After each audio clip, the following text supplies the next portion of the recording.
Hi everybody, my name is Suzy Remer and I have been asked to be your virtual author for the Lakewood Public Library. Today I'm introducing you to my new book. It's called Vacuum and Squares.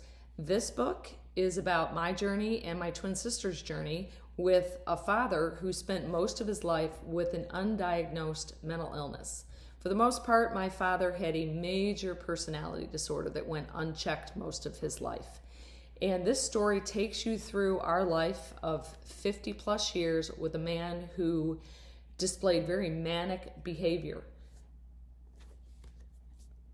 The title is meant to pull you in and help you try and understand what it was like to live with somebody who was basically a sociopath. I think that's how my sister and I looked at it after many years of trying to figure out what was wrong with us until we figured out there was something maybe wrong with him. I have been a lifelong Lakewoodite with the exception of a few years that I lived in Rocky River. So the setting for the book takes place in our very large childhood home. We had the privilege of growing up on Lake Avenue at the west end of Lakewood, and we had some very fun times. I won't kid you about that. And we had some great friends and had the opportunity to spend a lot of time with kids in the neighborhood, but at the end of the day, I don't think anybody understood what we went through any more than I understood what was going on in other people's homes. You really just never know what is going on in someone else's house. At the end of the day, every family has dysfunction. So this was my way of trying to explain to the world what my sister and I went through in a very dark and funny way. Humor has a way of cutting the tension, and I think that with my twin sister and me, we managed to find humor in a lot of what was put before us, even though we didn't understand how sick our father really was. I'm going to read you the beginning part of a letter that my sister and I discovered that he had written in 1948. I think we found this letter years after he passed away. So at the point then, it was probably 60 some years old. And I suspect that my father was trying to self-diagnose himself and his illness without really putting words to it. Here we go. It is possible that when a person is troubled with mental anguish, know not which is the right or wisest road to follow, his mind has got to play peculiar tricks on him, or his emotions may bring out things in him that are not true or real to his self. I think my father knew that he wasn't well. He wrote that letter in third person for the most part.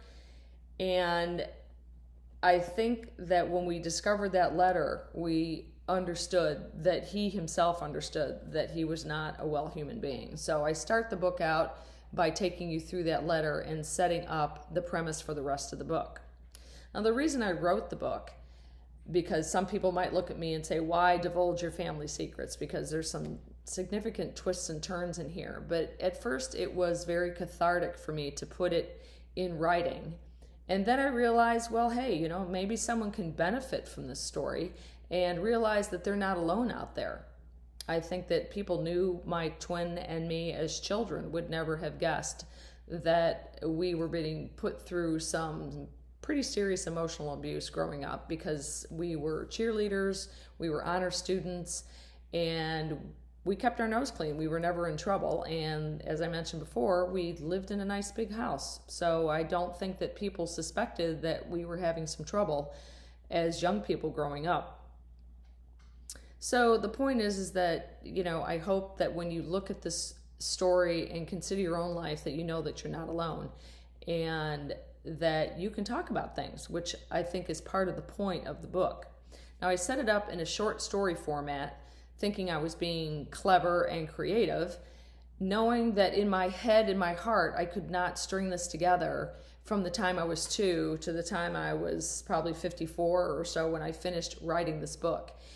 So I did it in short story, and each story has a beginning, a middle, and an end, and it talks about housework or table manners or the year my mother died or the year my father died. And I set it up that way to cut the tension, I think, a little bit and make it an easy read.